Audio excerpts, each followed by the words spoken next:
So I had some of my Twitter crew, and they watched my thoughts on Anthony Joshua and the state of what he's looking and feeling like when it comes to fighting Oleksandr Usyk. And they're like, man, what's up, Bruce? Like, you know, Anthony Joshua ain't your man no more. Like, what? You know what I'm saying? Like, what's going on? I'm like, nah, Anthony Joshua is still my guy. I think that people have got too accustomed to dealing with fanboy rhetoric. See, when you're a fanboy, you can't be honest about your favorite fighter or a fighter that you like.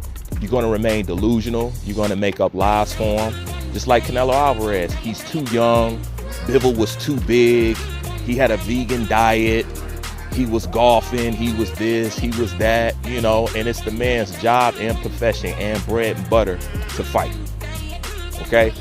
When you don't have that in you, you can assess something and look at something for how it is, even if it doesn't go with the boxer that you favor or the boxer that you like.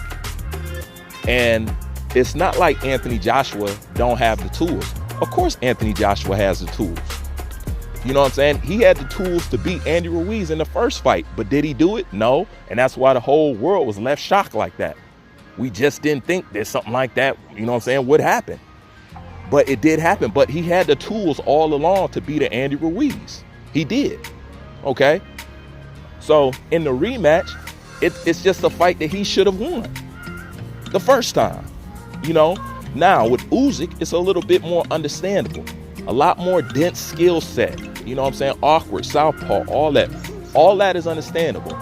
But even at still, when he was outgunned in the skill department, Anthony Joshua had the size, the reach, and the power to change the tide, or at least to make him think, or at least to keep him up off of him, or at least respect him. There was no respect for Anthony Joshua and all he has done in the heavyweight division where Oleksandr Usyk stepped in that ring. He didn't second guess anything. He didn't fear the power or anything. This is why I say everything that you need to know about this fight, you will find out in the first 2 and 3 rounds. In the first 2 and 3 rounds, you will find out how that fight's going to go. Number one, you'll know if the fight goes on into the later rounds, we already know who that favors. That's going to favor Oleksandr Usyk. So the first 2 or 3 rounds is going to tell you everything about the rest of the fight. And really just the first 2. He has to establish some respect. Once that bell rings, he has to have something that make Oleksandr Usyk think and stay up off of him. If he doesn't establish that, well, as the fight goes on, we know exactly who it favors. Now, that's, to me, common sense. You know, so unless he goes in there, I'm going to put it like this. He should be going in there with the intent to stop or knock Oleksandr Usyk out. I think if he's going in there with anything less, it's a fail. He has to go in there wanting to be the ring general. He has to go in there wanting to be the bully. He has to go in there with that. He has to know whatever this guy can throw at me, I can take it, at least to the point I can land one of my bombs on him and redirect his whole game plan. If he doesn't have that, which I don't see him talking like, because I look for conviction, then it's over with.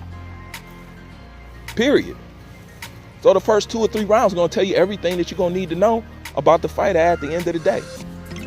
And if he's still looking like and talking like what he did when he lost, the same way, now, don't get me wrong, I think it's cool that you can talk the same way when you win and you lose, but at the same time, the reason why that affects you is because when Anthony Joshua got in trouble, answer this question. Did you see urgency?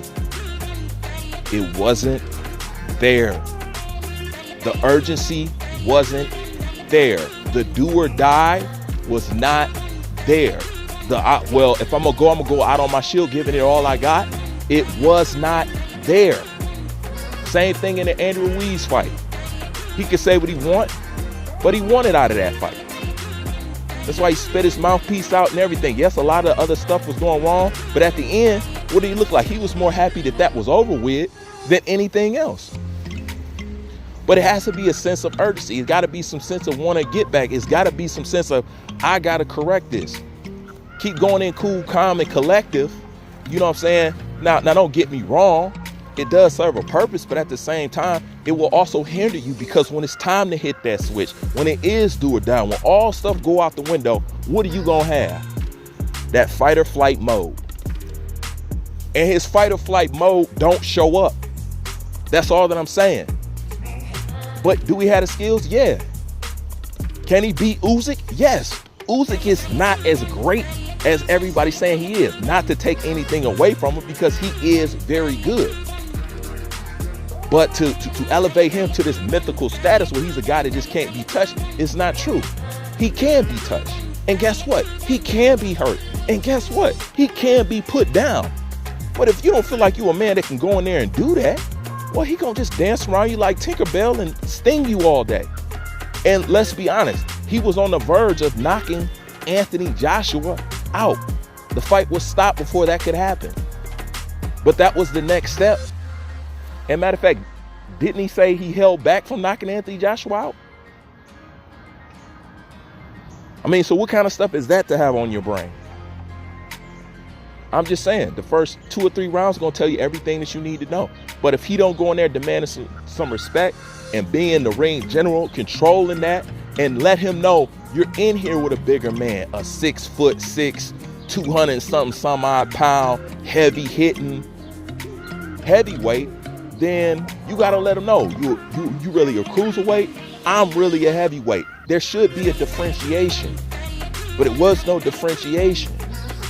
If anything, it seemed like Usyk been in that division this entire time, and it shouldn't be like that. That's all I'm saying. Now, people can sit up here and lie to themselves because, oh, I'm a fan of this fighter, I'm a fan of this and a fan of that. But is that honest at the end of the day? No, it's not. I could want him to win all I want, but at the end of the day, the most well-prepared man is going to win, both mentally and physically. And I'm just going off what I'm seeing, because you want to know why? I've seen this before, okay? The Andy Ruiz stuff, my antenna went up, and then I started paying attention. You know, and it's only rightfully so. You're going to have to start to pay attention. That's why Usyk giving him that look. Like, bruh, you not ready? You can talk all that all you want. You were not ready. When Usyk look at him, he's confident. Joshua hoping he does good. And you be like, oh, well, you're not in his mind. You know what I'm saying? You know what I'm saying? You don't know what he's thinking, and you don't know. True. But at the end of the day, you can at least speak on that. I'm finna go here. I'm finna strip this guy naked, get my belts back, and show that he never should have been in the ring with me. I respect him. He's a great fighter. But when it comes to this fight, he's not going to beat me, and he's not better than me. And on such and such night, I'm going to prove and show it, and I'm going to stop this guy, and I'm going to make y'all eat y'all words. None of what I said is offensive or overly cocky. It's confident. There's no language like that. None whatsoever. So it has nothing to do with liking a boxer or nothing like that. It's just you are assessing what's going on with them. And as I assess what's going on with them, I don't see it. That's all I'm saying. Bounce around from trainer to trainer to this. You know what I'm saying? Like I said, even if the game plan wasn't that good, even if this and that, where was the AJ, the fighter, at? It's good that you could stay composed, but where was the fight or flight at? Where was the dog? Where was the dog? The dog was still on the porch. And that's what I'm saying. He needs a whole type of different way of thinking about himself and how he's going to go about this fight. And yes, it's going to take some hyping yourself up and stuff like that. You know, when Muhammad Ali said that when he was going to fight Sonny Liston, he was talking all that jazz, and he was ragging on Sonny hard. Later on down the years, he told you, man, I was terrified. You know what I'm saying? But he was rallying himself. He was building up the belief in himself. You know, he was making it as so he talked it into existence. So nobody is ever yet, if they're very confident, doesn't mean that they're not fearful. And if they're showing calmness, it also doesn't mean that they don't have no killer in them. But at the same time, you could talk like that, but if you're not trying to back that up with any affirmation or any action or any way that you're going about it, or even the way you even talking about the situation, say, look, I can say all of what I can say. The only thing I can tell you on fight night is going to be totally different than all those people out there counting me out. Tune in and watch me make you eat your word. Everybody's going to eat crow after this fight. It's just a certain way you do it. And not only that, it's good for the build-up and the promotion of the fight. That's all it is at the end of the day. Just honesty. That's all I got on this. Bruce Vane. I'm out.